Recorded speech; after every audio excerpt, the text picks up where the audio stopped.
अल्हम्दुलिल्लाहि रब्बिल आलमीन वस्सलातु वस्सलामु अला सय्यिदिल अंबिया वल मुरसलीन अम्मा बाद फ़ौज़ु बिल्लाहि मिनश शैतानिर रजीम बिस्मिल्लाहिर रहमानिर रहीम वला तहिनु वला तहज़नु व अंतुमुल आलौन इन कुंतुम मोमिनीन सदक़ल्लाहुल अज़ीम व सदक़ रसूलुहुन नबियुल करीमुल अमीन। मोअज़्ज़ज़ सामीन मोहतरम, पाकिस्तान बचाओ मार्च अपनी मंजिल की तरफ गामज़न है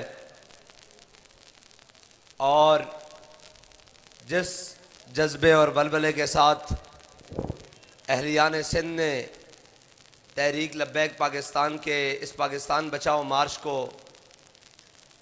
वेलकम कहा, मरहबा कहा, इसकी नज़ीर पहले नहीं मिलती। इसलिए कि यहाँ से बहुत से लोग गुज़र के गए हैं और बहुत से शायद आइंदा भी गुज़रेंगे, लेकिन एक बात तय है कि मुस्तनद रस्ते वही माने गए जिनसे होकर तेरे दीवाने गए। मुस्तनद रस्ते वही माने गए जिनसे होकर तेरे दीवाने गए, और लौट आए जितने फरजाने गए, ताबा मंजिल सिर्फ दीवाने गए। हम इक़्तिदार में बैठे हुए उस वक्त भी लोगों को कहते थे कि ये इक़्तिदार आने जाने वाली चीज़ है, ये आप अपनी औकात से बाहर ना हो, ये जो हथकड़ियाँ हैं, ये जेलें हैं, ये जुल्म, ये कलदम, ये तमाशे, ये तो हम बर्दाश्त कर लेंगे, ये तो मसला ही कोई नहीं। लेकिन जब बारी आपकी आएगी तो आप एक दिन भी नहीं निकालेंगे। बात वही बनी है, जितने महीने हमने जेल में निकाले थे, इन बेचारों ने तो उतने दिन भी नहीं निकाले, उतने दिन भी नहीं निकाले। और ये जो पाकिस्तान के साथ 76 साला खिलवाड़ है, इसके अंदर सारे शामिल हैं, मार्शल भी शामिल हैं, अपने और बेगाने भी शामिल हैं।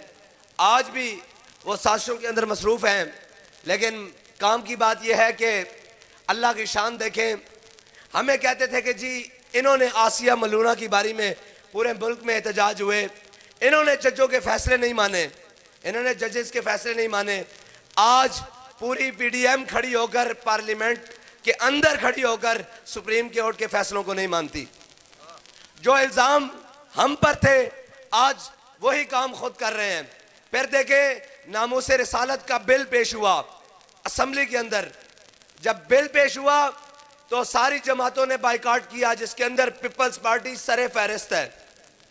और हमारे बुजुर्ग नाराज तो नहीं होंगे भाई, पिछले 50 साल में इन्होंने आप पर हुकूमत की है। नहीं, हम तो खोल के बोलते हैं यार, लटके हुए दार पे भी बोलेंगे। हमारी बात ना करो, हमसे ज्यादा खोल के कौन बोलेगा। ये जो घंटे घंटे में बयान आ रहे हैं ना, इसके लिए उन्होंने हफ्तों लगाए थे कि आप सिर्फ एक वीडियो बयान दें। मैंने कहा हमने कसम खाई है, मर जाएंगे, जालिम की हिमायत ना करेंगे।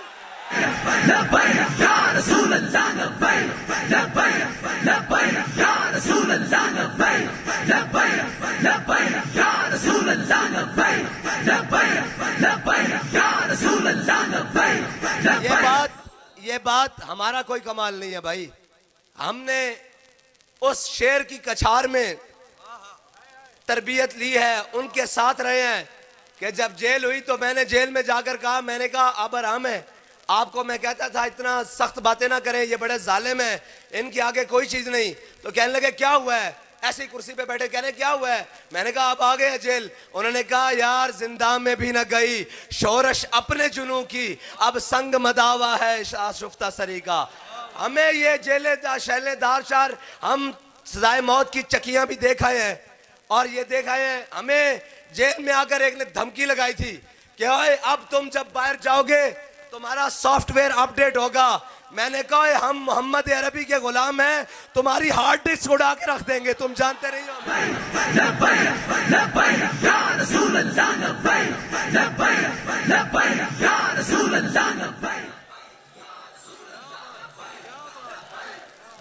और और कहते थे हमने तहरीक लब्बैक को कलअदम कर दिया। अब हम ज्यादा कुछ नहीं कहते, हम खुश इसलिए भी नहीं हैं कि यार ये जो गंदे गंदे बटेरे थे सारे ये जा रहे हैं पीटीआई से, इनके होते हुए तो पीटीआई को दुश्मन की जरूरत ही नहीं थी, ये क्यों जा रहे हैं? इनको तो इमरान खान के साथ कुर्सी देनी चाहिए। फवाद चौधरी इनके होते हुए पीटीआई को कौन से दुश्मन की जरूरत है? ठीक है, इनके होते हुए हम नहीं समझते, इनके जाने से हम खुश नहीं हैं, इनको उसके साथ रहना चाहिए। और लेकिन कैसे रहेंगे? हम पहले भी कहते थे कि जिन्होंने बालकोनी और टेरेस से सर्दी और गर्मी को एंजॉय किया हो ना बेटा, वो जेल में नहीं रह सकते था 4 दिन। हाँ, ये हमारे पुलिस वाले भाई भी खड़े हैं, इनसे पूछो, हवालात काटनी और जेलें काटनी किसी के बात नहीं। हमने कहा था नच्चन वालियां थे पुत्र आजादी दी जंग नहीं लड़ते होते। और शायद लोगों ने ये समझा था कि ये खाली जुमला कसा है, और भाई इनके बस की बात नहीं है। ये वही कर सकते थे, लोग समझते हैं कि 1947 में रात को ख्वाब आया, सुबह पाकिस्तान बन गया और हमें ये मुमलकत खुदादाद पाकिस्तान हासिल हो गया। ऐसे नहीं हुआ। 1857 में यहाँ अंग्रेज आया और उसके खिलाफ हमारे बुजुर्गों ने, हमारी अवाम ने, हमारी कौम ने, ये नहीं, आपको पता है 600 साल उंदलुस में भी इस्लाम रहा है, लेकिन आज वहाँ इस्लाम का नाम लेने वाला कोई नहीं। इसलिए कि जब वहाँ मुश्किल वक्त आया तो वहाँ के उलमा ने, अवाम ने, कौम ने देश निकाला। लेकिन जब यहाँ मुश्किल वक्त आया बरे सगीर में, तो हमारे उलमा, मशाइख, कौम भागी नहीं, बल्कि एक एक दिन में 300-300 फांसियां हुई और डराने के लिए सितम और जुल्म के चांदनी चौक में सर लटकाए गए। लेकिन कोई भागा नहीं, बल्कि अंग्रेज की 27 साल जेल गुजार कर भी कहा है मशक सुखन जारी और चक्की की मशक्कत भी एक तुरफा तमाशा है, हसरत की तबीयत भी, जो चाहो सितम कर लो और भी खुल खेलो।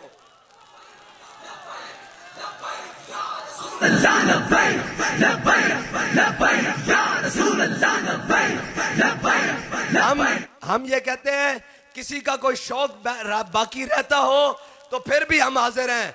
हमारा तो ये ऐलान है कि सितमगर इधर आ, हुनर आजमाए, तू तीर आजमा, हम जिगर आजमाए।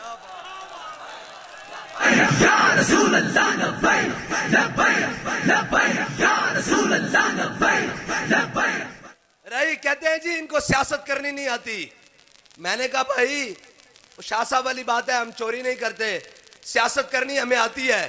कहते थे जी पेट्रोल सस्ता कैसे करें, हालात ऐसे नहीं है। मैंने कहा हम आपको बताते हैं कैसे सस्ता करें।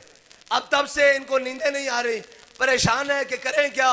ये भी सर पर आ चुके हैं, अभी मीरपुर खास पहुंचे हैं और अभी मीरपुर खास से इस्लामाबाद तक रास्ता बाकी है। अभी तो कहते हैं पार्टी शुरू हुई है। हाँ, अभी तो पार्टी शुरू हुई है, अभी तो हम इनको बताएंगे। और बहुत अच्छी बात है, आपने कहा बंदा 700 है, बहुत अच्छी रिपोर्टिंग की है। ये एहसन इकबाल कहता था बंदा 150 है, फैजाबाद खाली नहीं हुआ था, याद है? एहसन इकबाल वजीर दाखिला था और कहता था 150 बंदा है, हम ऐसे फैजाबाद खाली करा लेंगे। तो 150 बंदे ने फैजाबाद खाली नहीं किया, अभी तो मीरपुर खास तक 700 हो गया है।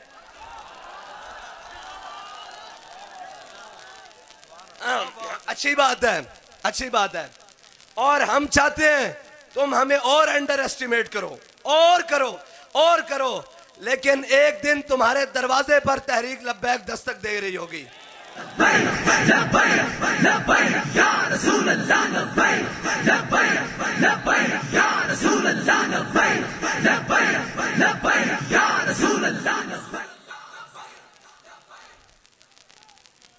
मैं एहलियान सिंध खुसूसन मीरपुर खास वालों को कहता हूं कि 50 साल से एक पार्टी बरसरे इक़्तिदार है, जो बस लगता है इनका।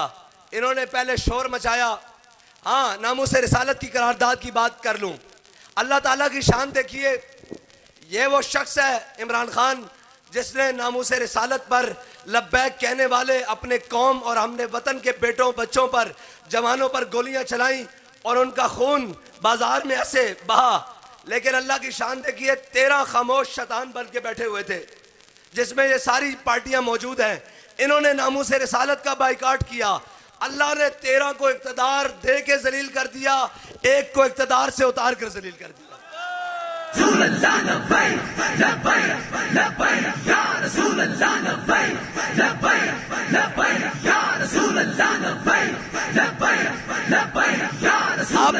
अब जब हम इनसे पूछते हैं कि एक 50 साल तजर्बाकार है, एक 35 साल तजर्बाकार है, मईशत दिन ब दिन तबाह हो रही है, मुल्क में लाकानूनियत बढ़ रही है और जनाब अमन तबाह हो रहा है, सियासी अदम इस्तेहकाम है, ये क्या वजह है? कहते थे जनाब हम अगर यूं कर देंगे, हमारा एक वजीर खजाना बाहर से इसहाक डार आ रहा है। मैंने कहा इसहाक डार साहब नहीं, उनके वालिद साहब को भी कब्र से उठा के ले आओ, फिर भी तुमसे मईशत नहीं समझेगी।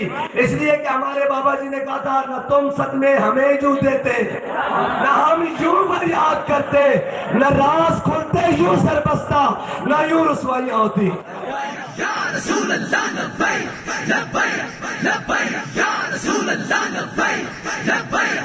और कहते थे, मजाक बनाते थे, कहते थे कि सूद खत्म नहीं करे गौरी आया।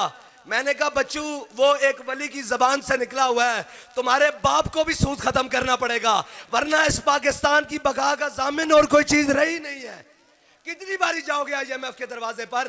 अब तो IMF ने, मैं बड़ी खुली बात कर रहा हूं, ये लोग बंद कमरों में बात करते हैं, मैं इसलिए टांग ऊपर रख के बात कर रहा हूं ताकि किसी को समझ आए।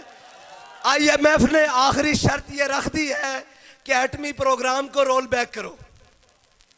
मैंने कहा एटमी प्रोग्राम रोल बैक करने के बाद ऊपर से लेकर सारे तुमको यही कहीं सिंध के बाजार से चूड़ियां पहना देंगे, वो रख लेना।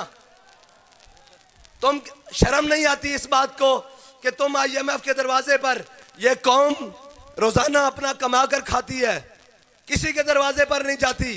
ये हुक्मरान IMF के दरवाजे पर अपनी अय्याशियों के लिए जाते हैं, वरना आज तक जब से IMF के दरवाजे पर जा रहे हैं ऑडिट कराया जाए कि कौम पर कितना खर्च हुआ है। ये तो इनकी अपनी अय्याशियों और बदमाशियों के ऊपर खर्च हुआ है। अगली बात, अगर तुम IMF के दरवाजे पर जाते हो तो बताओ कौम महंगाई के अंदर क्यों पिस रही है? IMF के दरवाजे के ऊपर जाने के बाद कौम को मिला क्या है?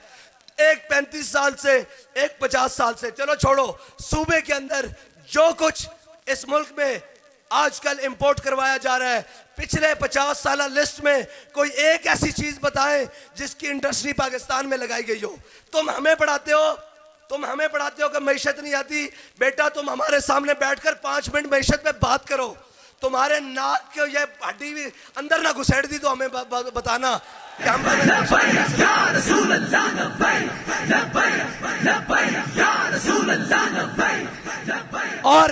और जिनके स्टेट बैंक का गवर्नर IMF आके लगाएगा, वो हमसे पूछते हैं कि मुआशी प्लान क्या है। आओ तो सही मैदान में, तुम्हें मुआशी प्लान भी देंगे, तुम्हें थोड़ी सी गैरत की फकी भी देंगे, गैरत की, ताकि तुम्हारे अंदर कौमी अहमियत और गैरत भी पैदा हो कि तुम्हारा खाना इधर है, तुम्हारा पीना इधर है। वो एक बेशरम जिसको पाकिस्तानियों ने 3 मरतबा वजीर आजम बनाया, एक 50 रुपए के स्टे, मैं जेल कोट लखपत ही रहा हूं, और वो जो जेल के जनाब सुप्रिटेंडेंट थे और वो लोग जो वार्डन थे, वही लोग नवाज शरीफ के ऊपर भी रहे हैं। मुझे कहते हैं हजरत साहब आपको परेशानी नहीं होती, आप जेल में हैं, गर्मी भी है, हबस भी है, और रात को लाइट भी चली जाती है, आप परेशान नहीं होते? मैंने कहा क्यों, क्या हुआ? कह रहे जनाब लाइट एक दिन बंद हुई थी, नवाज शरीफ सारी रात बह के रोता रहा था। और जो 50 रुपए के जनाब इसके ऊपर एफिडेविट के ऊपर, स्टाम्प पेपर के ऊपर मुल्क से भाग कर गए हो, वो मुल्क चला सकते हैं? मुल्क जो पाकिस्तान के अंदर रहे हैं, जिनको कौम का दर्द पता है, जिनको आज भी पता है कि कौम के साथ कैसे रहना है, वो मुल्क के साथ चला सकते हैं। लेकिन ये अशिया, ये बदमाशियां बंद करो। तुम्हारा पाला पहले पड़ा है जनाब 2 नंबर लोगों से, तुम्हारा पाला मोहम्मद अरबी के गुलामों से नहीं पड़ा कभी।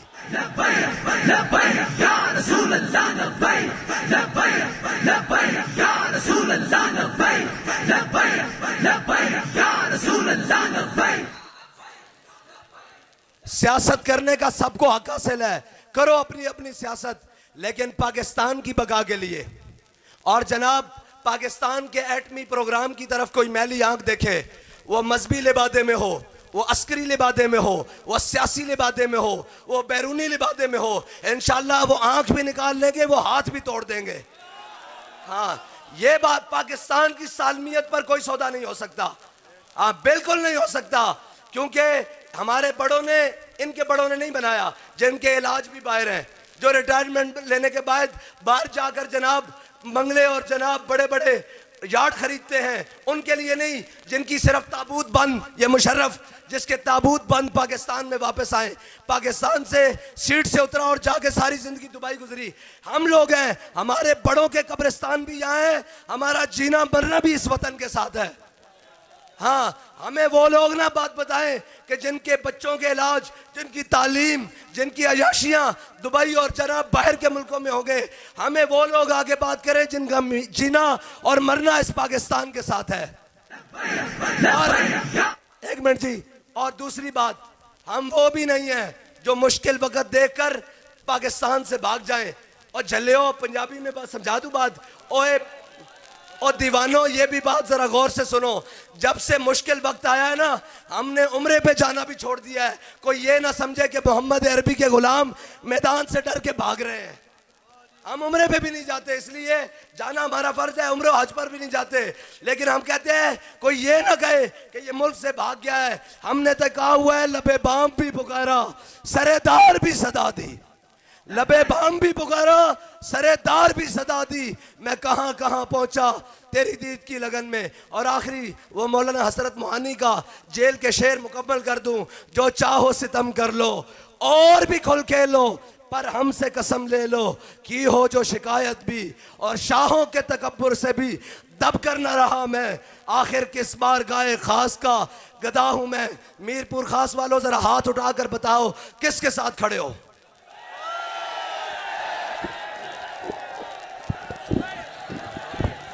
लब्बैक